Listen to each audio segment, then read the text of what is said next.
everyone could please remain standing for the Pledge of Allegiance.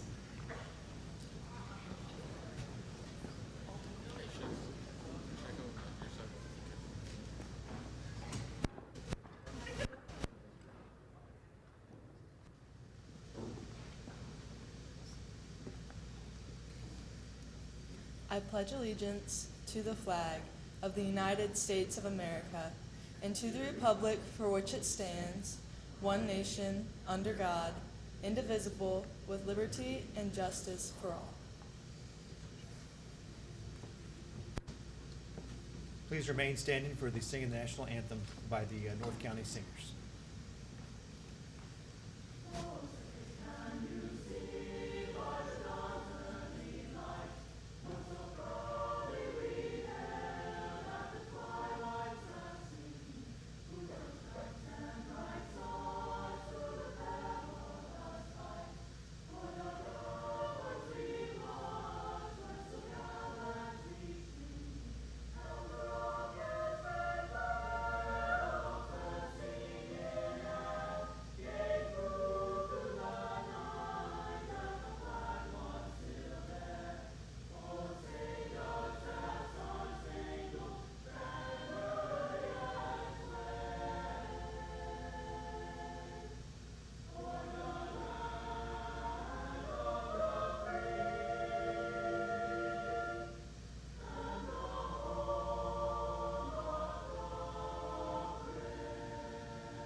You may be seated.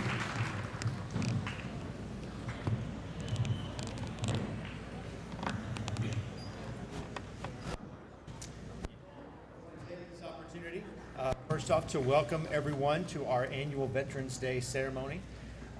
Welcome, obviously, to all of our students, community members, but most especially to our veterans. We want to welcome you to North County High School. We are proud to have you here and to have you here as part of this ceremony today.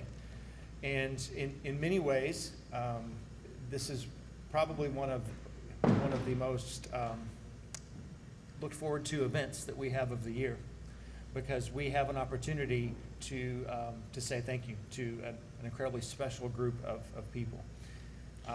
One of the things that I am most proud of here at North County is the pride and appreciation that they show as a school community to our service members and to those that serve us. So we do want to take this opportunity to say thank you, and again, we are honored to have you here. I always kind of have a hard time knowing really what to say, because words really can't express the thanks that we have. That seems kind of insufficient just to say thank you. But we do really genuinely mean that. While I did not have the privilege to serve myself, I know that my grandfather, who was a veteran of World War II, throughout his life shared many stories and recollections with myself and the other grandchildren, and it was always amazing to hear the stories and the camaraderie and the way that the time that he spent in the service shaped him and who he was, and the pride that he had in that service. And he always communicated that to us as his family members. And even as he was getting up in years, and he passed many years ago, that I will be honest, he shared more stories about his brothers that he served with, many times even more so than he did his family, because those relationships and those experiences were so formative on him, and he was so proud of what he had done. And as a family, we were proud of his service as well. But that instilled in me the value and the just the true service that he had in those years. And again, that is something that we as non-service members can't truly appreciate, but all we can do is say thank you. So that is why we are here today, to say thank you for what you have done. Thank you for your time.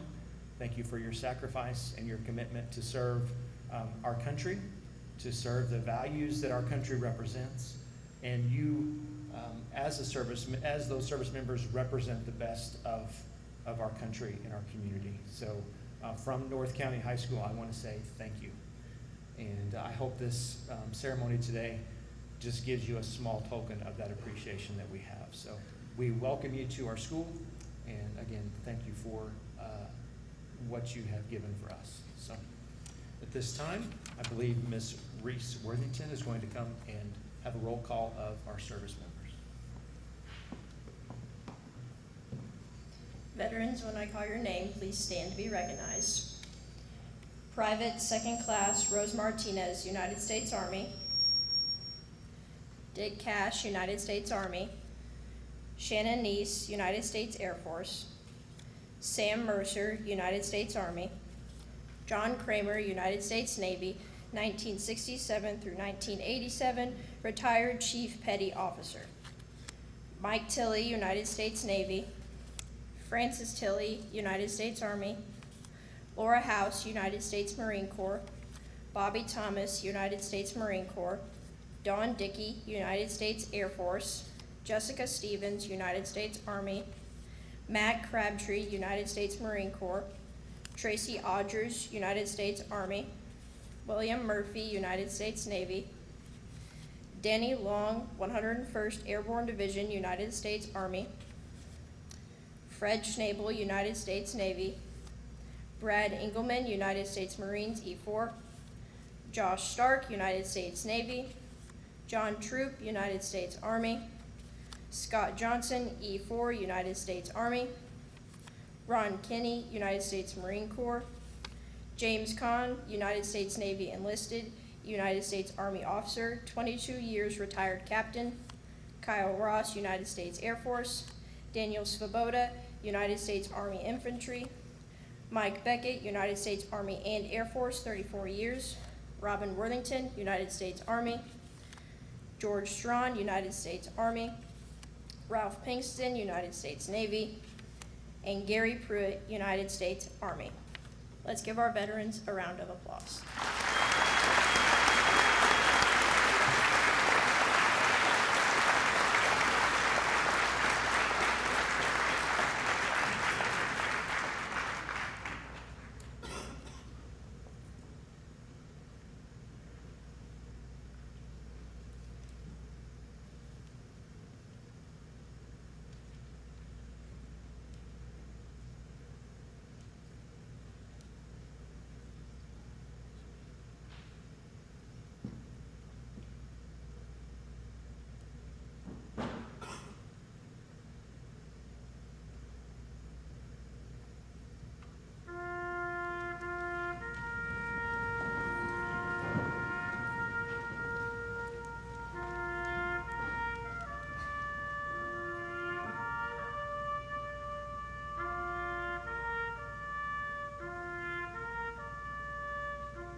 are proud to have a speech on an essay he wrote for Voices of Democracy.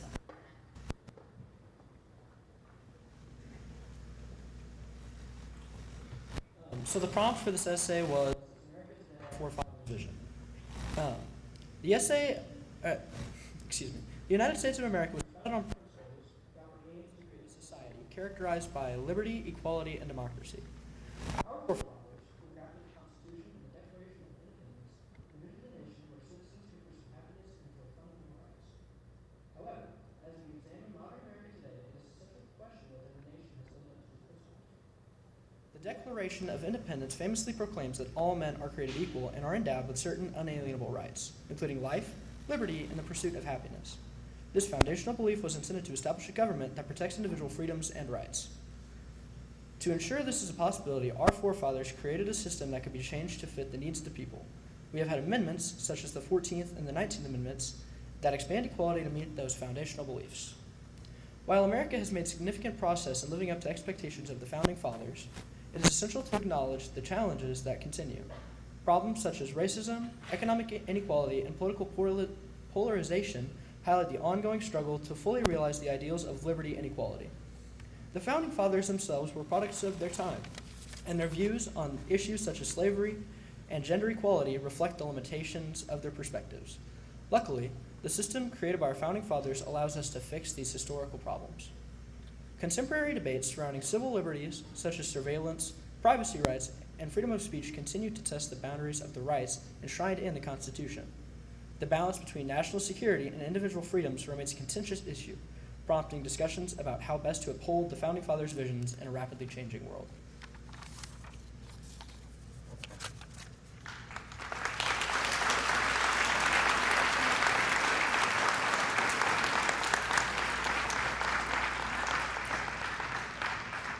At this time, we have members of the VFW Auxiliary here to present an award.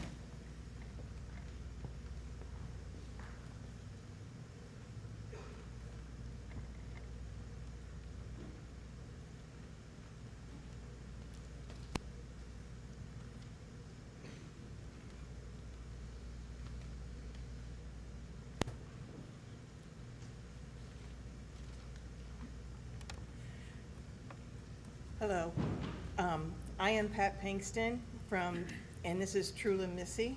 She is our auxiliary president, and I am one of the auxiliary members and the chairman of the Voice of Democracy for our post this year. This year, we had one contestant, Thad, who will be representing our post, Bonne Terre Memorial VFW 6883, at our state competition. We have our fingers crossed, and hopefully he'll go on from there where he could win another award at the state level, and from there he could go on to national and possibly win a $30,000 scholarship to the school of his choice. Every year the VFW runs this competition, and I hope any of you who might need some scholarship money or some extra spending money, please consider in July of contacting us and finding out what the next essay topic is. But today we would like to present Thad with a certificate and 2 matching checks being presented by 2 of our post members, Ralph Pinkston and George Strawn. He gets this.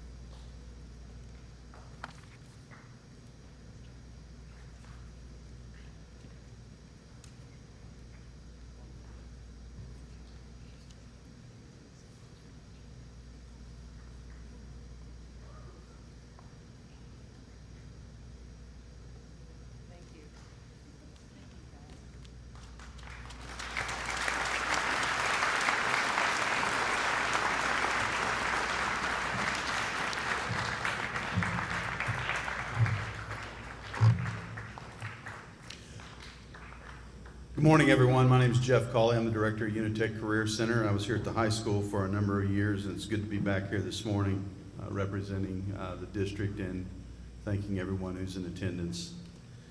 Thank you all for joining us today as we come together to honor and celebrate the bravery, the sacrifice, and the service of our nation's veterans. On this Veterans Day, we remember those who have worn the uniforms of our military forces, defended our freedoms, and ensured the safety and security of our nation. Today is not just a day of remembrance, but also a day to reflect on the commitment and the courage of the men and women who have served and continue to serve in our armed forces. It is an honor to introduce our speaker today, Matt Crabtree. Matt is a North County graduate and Marine Corps sergeant who served in Desert Shield and Desert Storm. He also served in Somalia for Operation Restore Hope. Matt has received the Navy Achievement Medal, the Kuwait Liberation Medal, and the Southwest Asia Deployment Ribbon.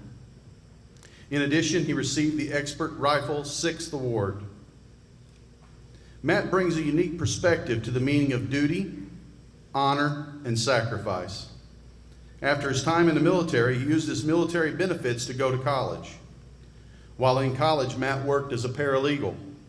And after college, he made a career in the world of finance.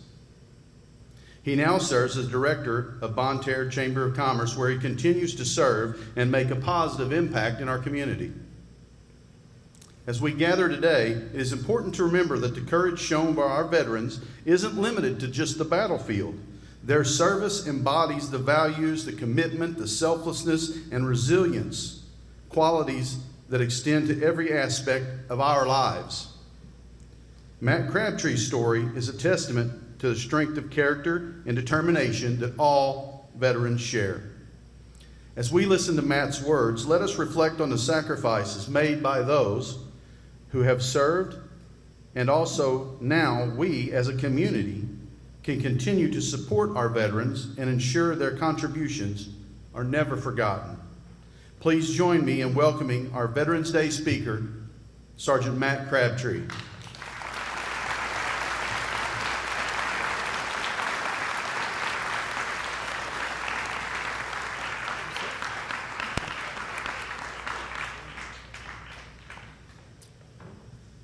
Well, I almost feel like I don't have to say anything after that. Thank you, Mr. Colley. I appreciate that very much.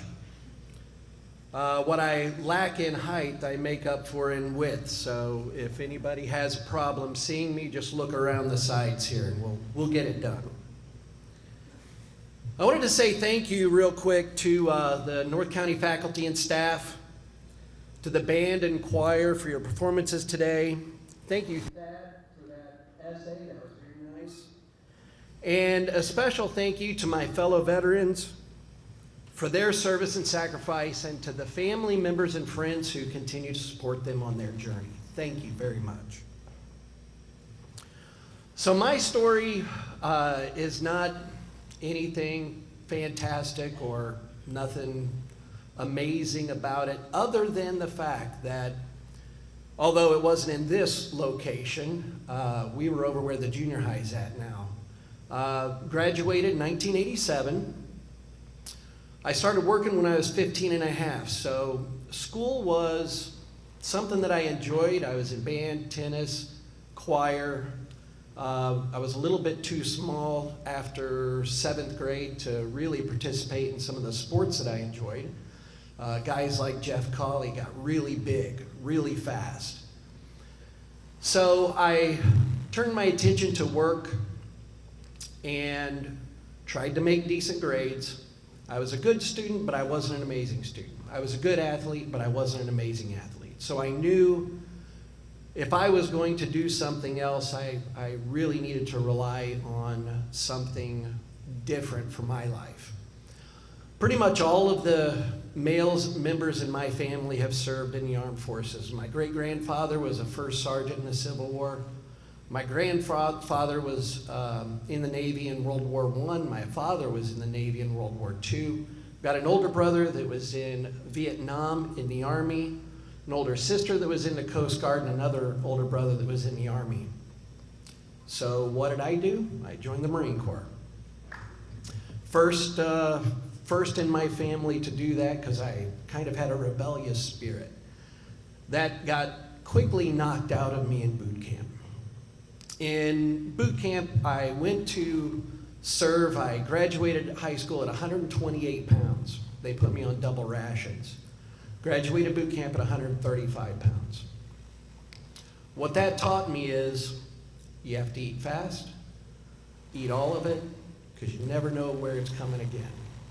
And I still have that habit today. But after boot camp, I had the privilege of going to audiovisual technical school in Lynae Dickenson, Colorado. Now, this was a unique assignment in the Marine Corps, and I feel like I had one of the best jobs ever. I didn't know it at the time, but I became a combat photographer. And what that meant is I captured imagery for documentation and training and for intelligence purposes. I wasn't PAO, Public Affairs. They were in charge of writing the news and stories for everybody. What we did was more in the background. But I'll tell you why it was one of the best jobs. I spent time with tracks, with tanks, in the air, on LCACs with the Navy, ground forces. I spent 2.5 days, the longest 2.5 days of my life, as a spotter for a sniper in Somalia. He said 2 words to me that entire 2.5 days, and they were, "shut up." So it left a lasting impression on me. But my military service gave me what I needed to, like I said, move on with what I wanted to do with my life, which at the time, I didn't know exactly what that was. So my enlistment took me away from Bonne Terre. And that was one of my primary reasons. I didn't want to teach, I didn't want to go into healthcare, and I certainly didn't want to go to prison. So following in the footsteps of my family, joined the military, and it got me to see and do a lot of things. They helped me pay for my college education, which I'm forever grateful for as well. But some of the biggest things that I learned in the military were commitment, not only to myself and what I needed to do, to my brothers and sisters on both sides of me. Taught me that if you want to achieve something, first you have to start thinking and acting like that. I had a staff sergeant who reprimanded me a little bit when I was a corporal. And he said to me, "Sergeant, you need to shape up." And I said, "Well, that's great, Staff Sergeant, but I'm only a corporal." And he says, "And you will continue to be until you shape up and start thinking like a sergeant." So I had the privilege of going to college, like I said, and then carrying on. The military gave me the foundation to stick to the task at hand. And I would encourage all of you out there today, if you're wondering what you might be doing, think about where you want to be down the road, and then use the resources you have available. You've got amazing faculty, staff here at the school. You've got amazing community members out there who would be sure and back you and support you in everything that you do. I was away from Missouri for 31 years. I just moved back 6 years ago. Most of my time was spent in California, and I loved it most of the time. I love the weather. I'm a golfer, and so coming back out here to golf has been a little challenging at times. But coming back and seeing my fellow classmates, my friends, the community grow in such a way has been very humbling to me. I didn't want to come back to Missouri. It was not even on my list when I started looking at where I wanted to end up. I still had family here, so I'd come here and visit often. And then I decided, you know what? I may need to take a look at this place where I came from. I was back only a few years, and I started getting involved in the community. Not only with my homeowners association, the Lead Belt Golf Course, started getting involved in some of the community events, and now I have the honor and privilege of serving Bonne Terre as the Executive Director of Bonne Terre Chamber of Commerce. And I can tell you, there are so many great people that if you introduce yourself to them, they will help you and encourage you all along the way. Thank you very much for this great celebration. Thank you, everyone. To our veterans, I say, Semper Fi.